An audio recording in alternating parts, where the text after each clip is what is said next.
તો કાળિયા ઠાકોરનું ધામ એટલે ડાકોર અને આ ડાકોરમાં તો હોળી અને ધૂળેટીની રંગત જ અનોખી હોય છે। દૂર દૂરથી શ્રદ્ધાળુઓ પગપાળા આવે છે ડાકોરના ઠાકોરના દ્વારે હોળી અને ધૂળેટીની ઉજવણી કરવા માટે।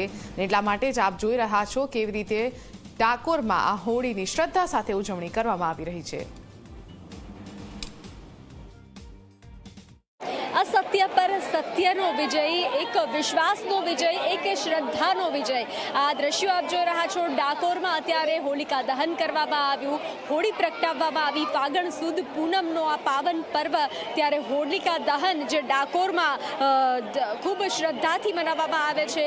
મંદિરના સેવા કરતા લોકો અને પંડિતજી દ્વારા આ હોલિકા દહન કરવામાં આવે છે। તો અત્યારે હોલિકા દહન કરવામાં આવ્યું, માનવ મહેરામણ ઉમટી પડ્યું છે અને ત્યારબાદ અત્યારે ભક્તો જે છે તે રણછોડરાયના દર્શનાર્થે જશે।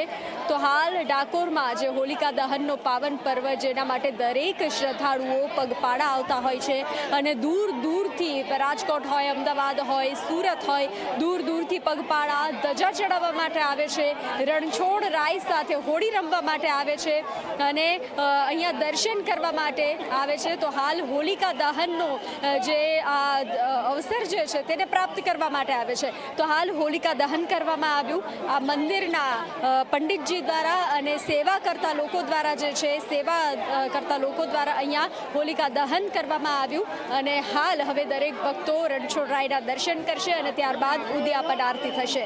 કેમેરા પર્સન તુષાર શાહ સાથે બંસી દવે, ડાકોર।